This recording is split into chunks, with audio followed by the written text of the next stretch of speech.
What is up, all of my horror fanatics out there? Welcome back to Late Night Frights. I'm the Late Night Frights horror leader, the J. Sloan or Jordan, back here to do another video for you. And as always, guys, I want to thank everyone for tuning in this evening. Last week, we had the week off, and I'm not going to go into reasoning why. I just want to say there's a lot of things coming up with Late Night Frights in the future, so stay tuned for that. So this week, we are back. We're doing a theme, and the theme that we have chosen to do is another top 10 list. We're going over our top 10 favorite slashers of all time. This is a completely opinionated list, and the subgenre of a slasher is also completely opinionated. Some people see certain horror films as slashers, others don't. So this is my top 10 list, and before I go any further within my list, or before I even begin my list, I just want to say this is not actually a top 10 list. This is top 15. I decided to go one further and do 15 slashers. I just wanted to have as much fun as possible with this video and not narrow it down to just 10 alone. It was very difficult narrowing down my top 10 slashers anyway, so I decided to go to 15. I'm also going to give some honorable mentions, ones that didn't make my list, and I will give that at the end of the video just so you are surprised when you see that they did not make my list. So coming in at number 15 is, I believe, a film from 1980, 83. It's one that had to grow on me. I didn't like it at first, but I love this movie now. With each viewing of the film, I have appreciated it more and more each time. And it is Sleepaway Camp, starring Felissa Rose and Jonathan Tiersten. Really didn't know what to think about it at first. It was hyped up to the max, and it took a long time to really grow on me, and I really, really love this movie now. I love the whole camp vibe. I love that they kill kids at the camp. It was very ballsy. I love the character of Angela, and I love the plot twist at the end. Even though it is probably one of the most spoiled films of all time, Angela's a guy. I should not have said that, but if you're a horror fan, you already know that some way or another, even if you haven't seen the movie. Love the kills. Very brutal, very bloody, and like I said, very ballsy. Love the kids because they were actually kids playing kids, and to see an 80s film like this, I just love that camp atmosphere. One, I never really got to enjoy that camp atmosphere. Camps are shit now. They have been since I was a kid, and you're never going to get a true campy top film like this, and it's just great that it's a slasher as well. The twist, though, really cool twist, and it still caught me off guard even though I knew it was coming. And it was really weird. It took me a minute to recuperate after seeing the body, the true body of Angela. So, really good acting. Some of it a bit campy, but it's a really awesome slasher, and it came in at number 15. Coming in at number 14, and I just want to say, just because these are higher up on my list, this is my top 15 favorite slashers of all time. I love each and every one of these movies, some of them just a little bit less than others. So, coming in at number 14, some people will see this as a slasher, others won't. I believe it's a film that was made in probably 99 or 2000, but it has a great 80s atmosphere and vibe to it, and it is American Psycho, starring Christian Bale. I love this one. It's more of a suspense thriller into the mind of a serial killer type of thing, but it's also got messages of consumerism and greed and envy within this film, which was more perfectly displayed, I believe, in Bret Easton Ellis's novel, which I love, as well as Less Than Zero.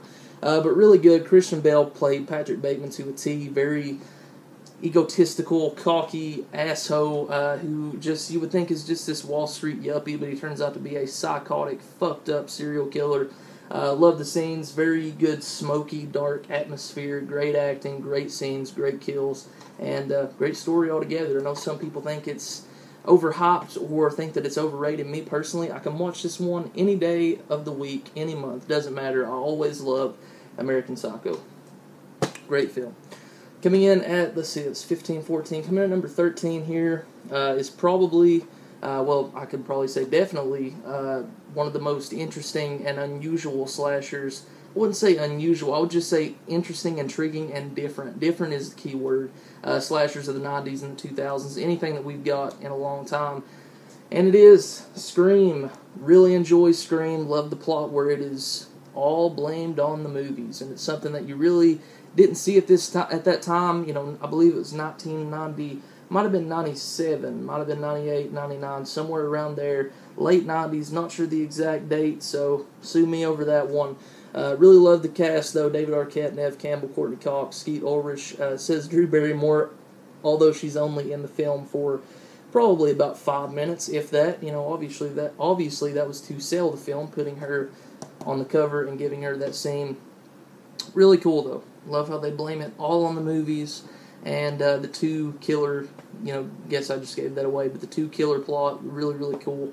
And, it's teenagers doing this, and it's all blamed on horror films. Very interesting, calling someone and playing a game with them while you are, stalking them and killing them. Interesting plot, cool characters. Some of them were forgettable. Some of them you really didn't give a shit if they died or not. Why did they not get killed off sooner? But Scream, very original, very cool concept, and it just got ruined by sequels. But I really do love the original film. And speaking of sequels, that's something I'm going to try to stay away from in this top 15 list. I'm trying to stay away from it as much as possible. I might get to a film here and there where I talk about sequels as well, but, that might not happen so much. So, 15, 14, 13. Coming in at my number 12 is one that not a lot of people like. I believe it's a film made in 1980 starring the greatest scream queen, in my opinion, Jamie Lee Curtis, and it is Prom Night. Everyone seems to shit on this one, say that it's boring and it's slow and it's just a bad movie. Me personally, I loved it. I loved the slow burn. Having Jamie Lee Curtis in there was a plus. The killer was really unexpected to me. Love the storyline going back and forth with the kids and the consequences of their actions when they were children, leading into them being teenagers at their prom. Really awesome. Always enjoyed this one. That is Prom Night. Has Leslie Nielsen in there for not very long at all, but a very good film, Prom Night, 1980. The gore that it does show is perfect. It doesn't show too much, but it just gives you that right amount. And to me, a good horror film does not rely on gore. It relies on story, the plot, the setting, the acting, everything, the vibe, and gore is not everything within a story. Don't get me wrong, gore is awesome, but it wasn't needed too much in Prom Night. But I do like the headless scene where the head slides out. It's pretty cool. So, yeah, that is 15, 14, 13, 12. Coming in at number 11 is a 1988 film, I believe. 1988, directed by Tom Holland, and that is Child's Play, starring Catherine Hicks and Chris Sarandon. Tom Holland also doing Fright Night, one of my favorite vampire films of all time. And, damn, Child's Play, just an absolute classic. Always loved this one. Always loved the factor, is Chucky real? Is this doll going to come to life? Is Andy a fucked up kid? And it turns out when she flips the doll over and there's no batteries, he is real. Andy is not fucking around. This doll is real and legit. And that's one of the greatest build-ups to me. I love that because you don't really know throughout the entire film, probably the halfway point. You don't really know, is this kid making this up? Can this doll actually talk? Is it coming to life? This whole situation. Really loved it. Loved the voicing, the voice actor, of course, for Chucky. I know his name. It's escaping me right now. Damn, I know his name. He's a really, really good actor, but his name is escaping me at the moment. I'm sorry, I can't think of his name. Brad Dourif, right when I was going to go off of the subject, his name came to my mind. Brad Dourif as Chucky, perfect. Nobody else could have done it better. Alex Vincent as Andy, really, really good child actor. I mean, if you see and you looked at everything he had to do and all the lines that he had, to be a child actor, that would be very, very difficult. It's difficult as an adult remembering lines, so you got to give kids props and credit where it's due. Catherine Hicks, awesome. Chris Sarandon, very good atmosphere, very good story. A story that a lot of people probably wouldn't take too seriously, and that's very well shown later on in sequels. So, yeah, and if you're wondering, didn't cut my hair. It's just in a ponytail. My hair was not really wanting to cooperate today, so figured I would throw it back. So that is 15, 14, 13, 12, 11. Coming in at number 10, guys, another film, I believe this was made in 1985. Let's see, it's 1984, my bad, and it is Silent Night, Deadly Night, guys. Absolute classic, brutal kills, a lot of blood, guts, and gore, which this is a film where it was most definitely needed. Acting was great. I love the character of Billy. Very psychotic, and a very cool storyline with, being afraid of Santa and seeing what Santa, actually does to his family.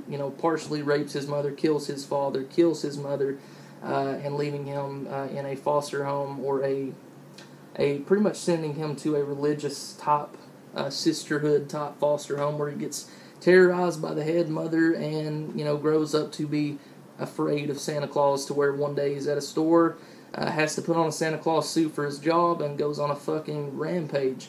Awesome. Silent Night, Deadly Night, if you haven't seen it. This one was banned in so many places, and I can see why. This is fucking brutal. There's 2 kills in particular that are just messed up, man. The blood is just crazy. The transfer in this one, however, it's good for some parts of the film, and then other parts it just looks like a VHS. I mean, it looks terrible. But yeah, this is the Blu-ray edition. I wish they would release a better edition of the movie. Sadly, we don't have it yet. But good writing, good film. Great horror film to me. Always enjoyed it since the first time that I saw it. Got a great Christmas atmosphere to it as well. So that is Silent Night, Deadly Night. It's 15, 14, 13, 12, 11, 10. Coming in at number 9 is Motel Hell. This is sort of a dual slasher, one that I've always enjoyed. You know, Alex, I believe it's... No, it's not Alex. Almost screwed that up. Farmer Vincent and his sister Ida. This one was made, what year was it? 1980, so an earlier slasher here.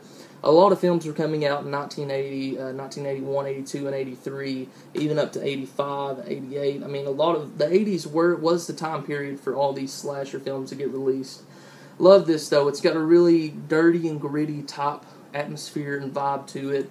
The acting was really, really good.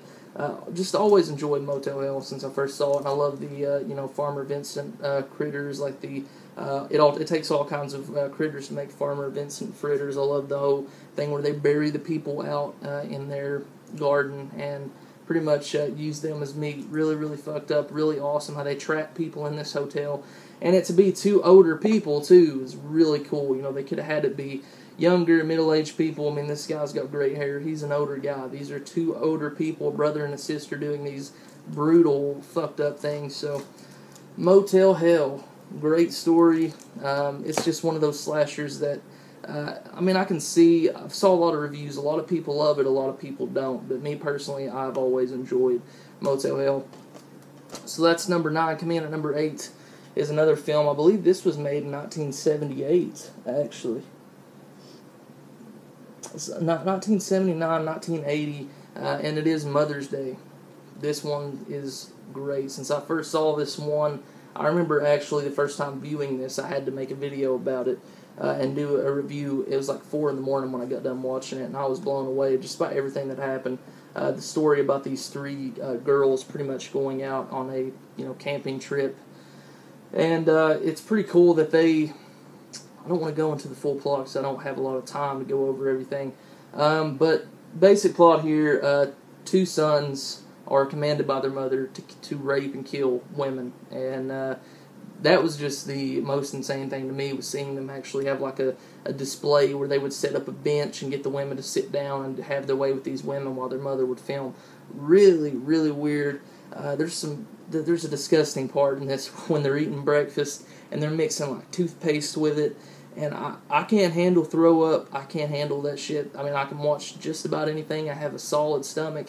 When it comes to throw up, that's gross. Anything to do with the mouth, somebody rips tongues or teeth out, it's gross. I can deal with it, but it's just crazy. But really cool to have these, really cool having, these 2 sons obey their mother. Really cool storyline. Mother's Day. I know this is a Charles Kaufman film, Eli Roth's favorite horror film of all time, so that says a lot right there. So yeah, really, really love Mother's Day. Don't want to go any further into it, so I'm sorry if I seem like I'm breezing through here. I don't have a lot of time to go into each film and the storyline with each film, but I will talk as much as I can about them. We're already at 14 minutes. So that's 15, 14, 13, 12, 11, 10, 9, 8. Coming in at number 7 is another film that I believe was made in 1981, and it is My Bloody Valentine, guys. I love this one. Very cool theme. Putting it in a Valentine's Day backdrop, and the whole Harry Warden situation.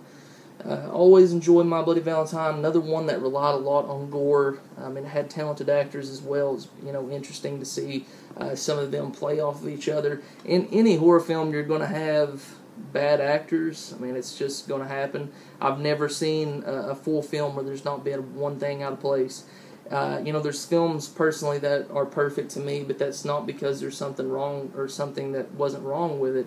I mean, there's flaws within each film. I mean, it's just going to happen. It's just the way it is. But